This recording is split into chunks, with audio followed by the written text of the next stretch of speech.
For your closing statements, I just want to reiterate what was stated earlier. This is the first time in 46 years that this congressional seat is open. Our society is plagued by inequality, injustice, and division. So please, in your final statements, tell us why should people vote for you, and how will you solve these tremendous challenges we face. I'll start with the first closing statement, please, from Ambassador Cook. 2 minutes. Oh man, okay. I'm Suzan Johnson Cook. I've been a diplomat for the United States of America. I am a mother of sons. I am a member of the Village of Harlem, and I am a member of District 13. My late parents built a small business. I'm a small business owner. My late brother Charles was the first black assemblyman in the Bronx. And so we ran on the liberal line. We ran against the machine. And so I know what adversity, I know what going against the odds means. I am the only woman in a field of 7. I am a woman, and women need to be at the table. Women see life differently. There's an absence of women in law, in legislation. There's an absence of women in the House. Yes, we need to be in the House, but it is the House of Representatives. I want you to remember this face. I want you to remember my experience. I'm ready, I'm experienced, I'm seasoned, and I'm one tough cookie. We need somebody at the table who knows the diversity of our district. We've got empanadas and meat patties. We've got James Brown, and we've got Julio Iglesias. We've got mashed potatoes, and we've got papas fritas. We've got it all. But you need someone who understands Washington Heights and Washington, Harlem and the Hill, someone who knows this district and can go to D.C. I am the woman. I will make a difference for us. I've been at the table. I will be at the table representing you, bringing back to you all that you need. I invite you to go to my website, Suzan Johnson Cook for Congress. Listen to the voices of the people. We call it taking it to the streets. We use technology. We ask people, what is it that you need for us to be your representatives? What do you need for us in Washington? Taking it to the streets. Suzan Johnson Cook for Congress. I invite you there. I invite you into my life. I want you to hold me accountable and responsible. I'm one who's going with integrity and morality. I'm tired of going to funerals. We've dried too many tears in churches and our houses of worship, seeing people who died much too early in their lives. And so I am a woman who wants to represent this district. I am the woman for the hour. It's a woman's time. And after 46 years, we need to go against the machine, and I am the woman. Suzan Johnson Cook, and I approve of this message, and the time is up. Thank you. Mr. Powell, why should voters choose you to be their first new member of Congress in 46 years? Thank you. I think the voters know my story and know me as well or better than any other candidate. I'm a third generation Harlemite. You know, my grandfather was the first one. I never had a chance to meet him. He died 10 years before I was born, but I carry his name and his legacy. He brought the church, Abbey City Baptist Church, from 242 West 40th Street to its present location in Harlem. And of course, my father, who wrote the blueprint for social justice, for political activism in our community and throughout this nation. I want to go to Congress to fight for you. When I say experience, energy, and commitment, especially commitment for all of us, I mean it. You know my story. I went to Howard University, went to Fordham Law School, was able to get elected to the city council in spite of the political machine being against me. Was able to get elected to the state assembly in spite of the political machine and the establishment being against me. I've always been there to serve the people. That's the way it should be. Not one set of people, not if you are part of one political club, not if you have a title or somebody, but anybody can come and talk to me, and that's the way it's been for 25 years, and that's the way it will be when I'm elected as your next congressman. I'm looking forward to it, to working with all of you. I know this district from East Harlem all the way through the Bronx better than anybody, and I'm looking forward to serving all of our communities, all of us, not just part of the district. You can go to my website, powellforcongress.com or powellparelcongreso.com, which is also there, and see it for yourself. Thank you.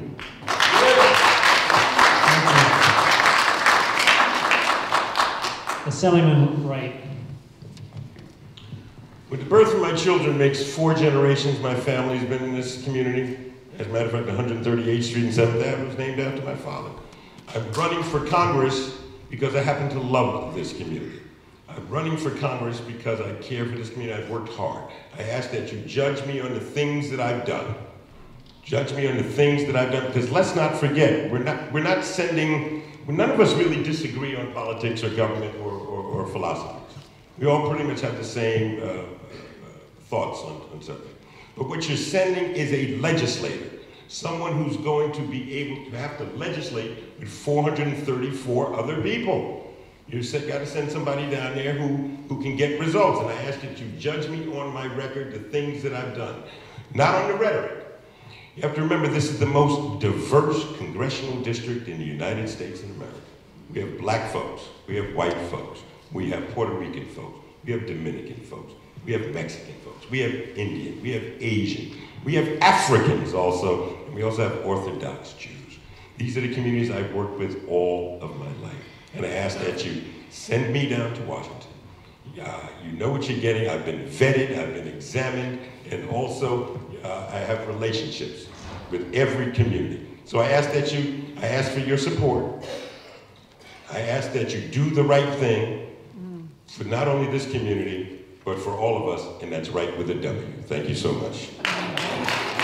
Thank you. Mr. Gallagher, your closing statement. Thank you to our hosts, our moderators. Thank you guys for coming out. I'm Mike Gallagher. I hope all of you now understand why I'm here. I am here because it's my home. I was born here. I love the people, I love the character, I love the district, the heart, the culture. I'm here because I care. I think most of you feel the same way. That's why you're here. And we deserve as much as any other community in this city. We're not investing in our schools in job creation, and as our conversation tonight has highlighted, in developing a criminal justice system that treats all people equally regardless of color. And I do not believe our representatives are helping us get what we need. If you're happy with the way things are, you have your choice of candidates who have done time in Albany and Washington. They've shown you what they can do. If you're not satisfied, if you'd like to see us grow as a community, if you'd like to see your kids have the kind of education that sets them up for college, for employment, it helps them nail jobs that you need to make, if you want to make our neighborhoods and young people safer, you need to make different choices. Will things change? That's up to you. It's up to all of you. People have said to me I'm brave for running, and I don't know anything about that. I do know that I'm bold. I promise you I will be just as bold in Congress. I will be relentless in fighting for these issues for our community. I'm running because I've waited for things to change, and it hasn't happened. I ask for your vote on June 28th, and with your help, we can make things happen. Thank you very much.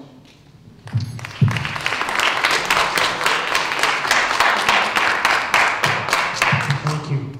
Mr. Williams, your closing statement, please. Thank you all for being here tonight and for providing me with an opportunity to speak directly to the voters of this congressional district. My parents were ordinary people. My father died when I was 3 years old. My mother was a school teacher for more than 25 years. There were times when my mother had to work 3 jobs in order to make ends meet. There was one point in my life my mother moved in with my aunt who lived in a 1-bedroom apartment with 10 people. I know the struggle is. I saw my mother go through it every single day. I went to DC public schools that did not prepare me well for high school or college. So I know firsthand what education inequality is like. I went to Howard University in Washington, D.C. I dropped out of college twice because I did not have money to pay my tuition. I washed dishes, I was a room service waiter, and I also worked cleaning buildings at night. I always say that I've come full circle in my life. A very good friend of mine works at a law firm in downtown D.C. I went to see him last summer. The very building I used to clean is the very building where his law firm is. I went to work for the DC City Council. I worked on Bill Clinton's re-election campaign in 1996. The next thing I know, me, a black kid from Southeast DC, is working at the White House. I became Deputy Chief of Staff at the U.S. Department of Agriculture in the Clinton administration. Agency responsible for more than 100,000 employees, $18 billion budget. The food stamp program, the WIC program, the National School Lunch Program, which feeds more people every single day than any other program in America. And more than 90% of the kids in this congressional district either get free or reduced lunch. Very worthwhile program. Bill Clinton himself asked me to come up here when he opened up his office in Harlem. I served as his domestic policy advisor for 4.5 years. I did it honorably. I created programs that people right here in this community would tell you that if I had not created the Harlem Small Business Initiative program, Yvette Petty, who owns Harlem Heavens Boutique, said her store would not be open. My wife and I were blessed to be able to go back to Washington, D.C. and work for President Obama. My wife is the first African American ever to be Deputy Chief of Staff at the White House, and he made me the National Political Director.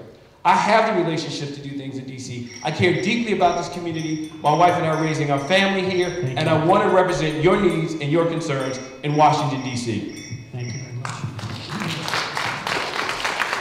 And our final closing statement, please, from Assemblyman Linares. Once again, thank you so much for organizing this panel. I mentioned in the beginning my activism as an educator and as an advocate for immigrants and my experience in city and state government.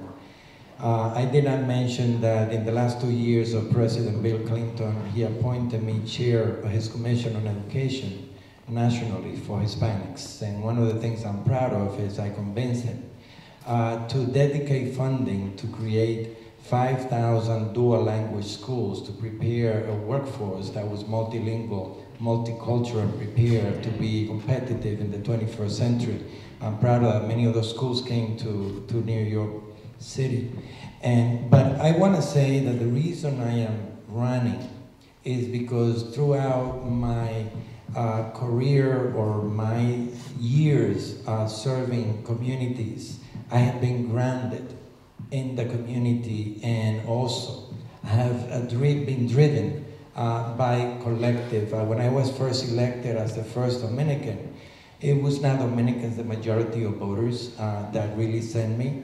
And I was very proud as a Dominican to have been given that honor, but I was aware that I needed to earn the respect of every single other community that helped a first Dominican to go to the table of decision making.